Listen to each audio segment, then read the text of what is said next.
கோபுரம் டிவி நேயர்களுக்கு இனிய வணக்கம். இன்று பிறந்தநாள் காணும் மற்றும் மணநாள் காணும் அத்துணை சகோதர சகோதரிகளுக்கும் எங்களது இனிய வாழ்த்துக்கள். பாபாவின் ஆசிகளோடு பல்லாண்டு காலம் நீங்கள் எல்லா வளங்களும் செல்வங்களும் பெற்று நலமுடன் வாழ வாழ்த்துகிறோம். பாபா அழைக்கிறார். அவரின் பொன்மொழிகளை கேட்பதற்காக, நம் பிரச்சனைகளை தீர்த்து வைக்கும் அற்புதமான கூட்டு பிரார்த்தனை செய்வதற்காக, மேலும் மனம் ஒருநிலைப்படவும் மனம் அமைதி பெறவும் அற்புதமான தியானம் செய்யவும் பாபா அழைக்கிறார். பாபா நம் கரங்களை பிடித்து அழைத்து சென்று அற்புதம் நிகழ்த்தவிருக்கிறார். வாருங்கள், பாபாவின் பொன்மொழிகளை தரிசனம் செய்வோம். அன்பு குழந்தையே, உன் வாழ்க்கையில் என்ன நடந்ததோ அது நன்றாக நடந்தது. எது நடக்க இருக்கிறதோ அதுவும் நன்றாக நடக்கும். எது நடக்கப் போகின்றதோ அதுவும் நன்றாக நடக்கும் என்ற கீதாச்சாரத்தை நீ அறிவாய். அதைப் போலவே என் குழந்தையான நீ வாழும் வாழ்க்கை என்னும் யுத்த களத்தில் உனக்குண்டான உபதேசத்தை நான் கூறுகின்றேன். உன்னை முதுகில் குத்துபவர்களைக் கண்டு வேதனை கொள்ளாதே. போர்க்களத்தில் புறமுதுகை குத்துபவர்கள் வீரமானவர்கள் அல்ல. அவர்களின் கோழைத்தனம்தான் அவர்களை வீழ்த்தும். யாராக இருந்தாலும் அறம் என்பது ஒன்றே. அதற்கு பல்வேறு முகங்கள் இல்லை. ஒரே முகம்தான். அந்த முகத்தை உன்னிடம் பார்க்கின்றேன். உனது நேர்மை உன்னை வழிநடத்திச் செல்லும். உனக்கான அனைத்தும் விரைவில் கிடைக்கும். உன்னை விட்டு நான் ஒருபோதும் விலகுவதும் இல்லை. என்னை விட்டு உன்னை விலகிப் போகும்படி நான் செய்வதும் இல்லை. நீ ஜெயமாக நல்ல ஆரோக்கியத்துடன் எல்லா செல்வங்களையும் பெற்று சீரும் சிறப்புமாய் நல்ல பெயருடன் மகிழ்ச்சியான வாழ்க்கையை பெறப்போகின்றாய். உன் அப்பா சாயிருக்கிறேன், கவலைப்படாதே. ஓம் சாய்ராம். பாபாவின் அற்புதமான பொன்மொழிகளை தரிசனம் செய்தோம். அடுத்த நிகழ்வு கூட்டு பிரார்த்தனை.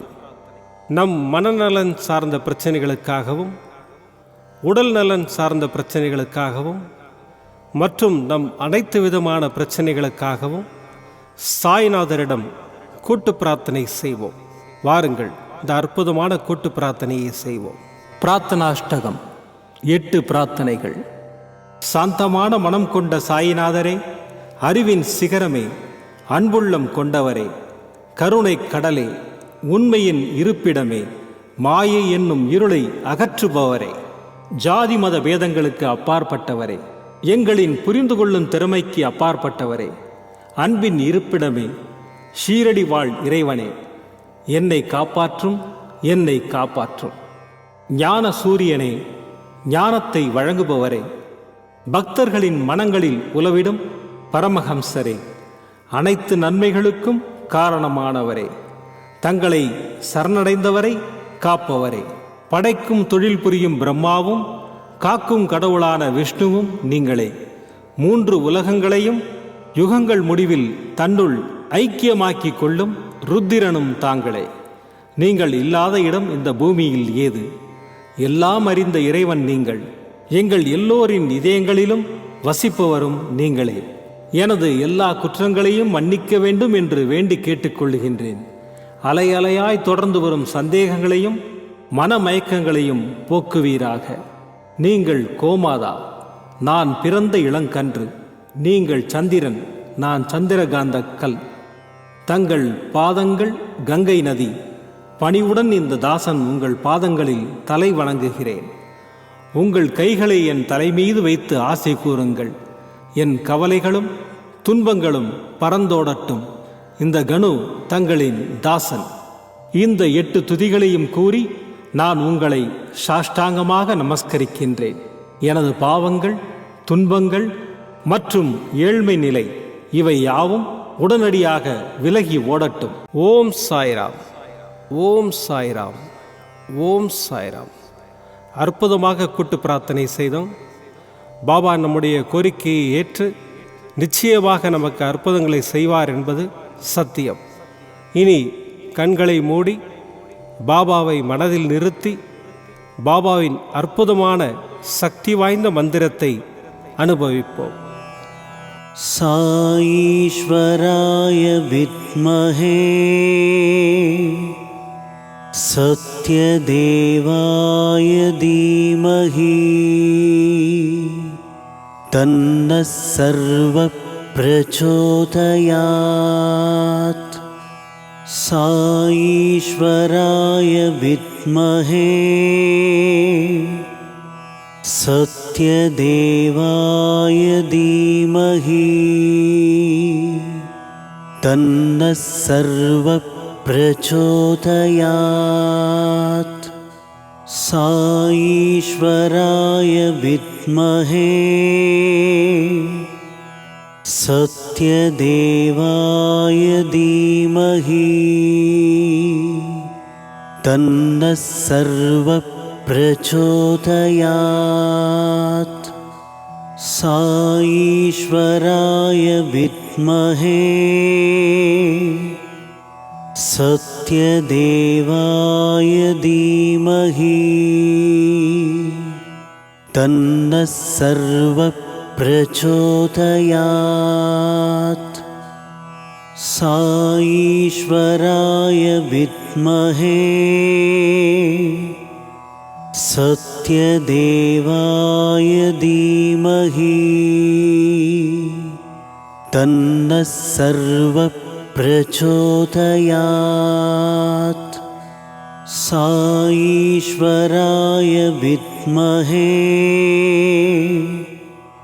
சத்யதேவாய தீமஹி தன்னः சர்வः பிரச்சோதயாத். சாயீஸ்வராய வித்மஹே சத்யதேவாய தீமஹி தன்னः சர்வः பிரச்சோதயாத். சாயீஸ்வராய வித்மஹே சத்யதேவாய தீமஹி தன்னः சர்வः பிரச்சோதயாத். சாயீஸ்வராய வித்மஹே சத்யதேவாய தீமஹி தன்னः சர்வः பிரச்சோதயாத். சாயீஸ்வராய வித்மஹே சத்யதேவாய தீமஹி தன்னः சர்வः பிரச்சோதயாத். சாயீஸ்வராய வித்மஹே சத்யதேவாய தீமஹி தன்னः சர்வः பிரச்சோதயாத். சாயீஸ்வராய வித்மஹே சத்யதேவாய தீமஹி தன்னः சர்வः பிரச்சோதயாத். சாயீஸ்வராய வித்மஹே சத்யதேவாய தீமஹி தன்னः சர்வः பிரச்சோதயாத். சாயீஸ்வராய வித்மஹே சத்யதேவாய தீமஹி தன்னः சர்வः பிரச்சோதயாத்.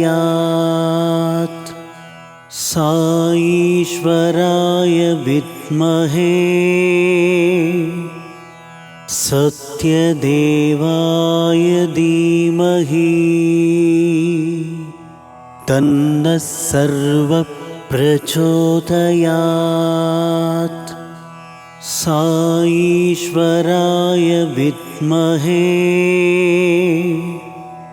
सत्यदेवाय धीमहि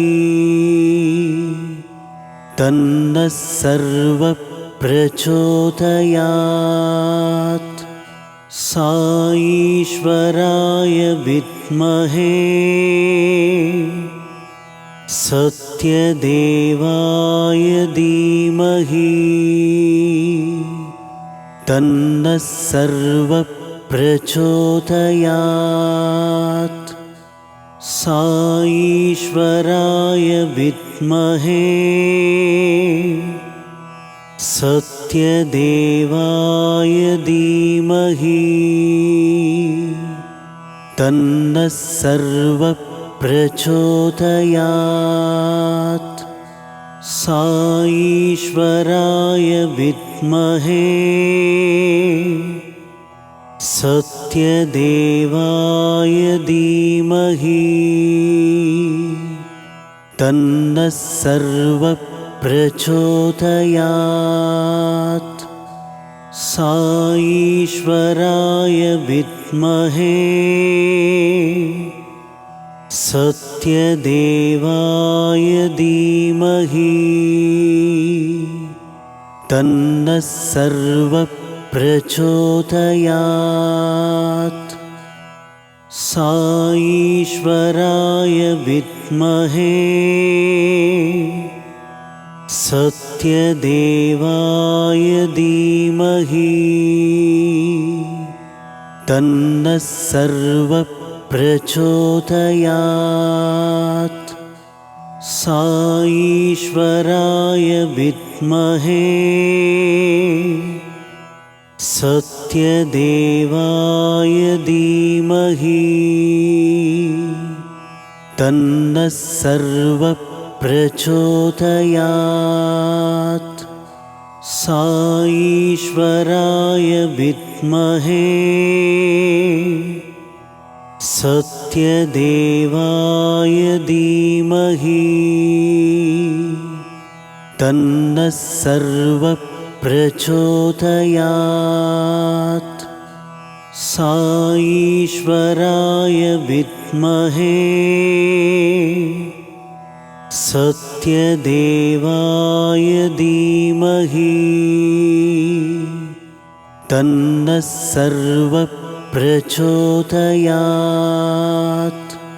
साईश्वराय विद्महे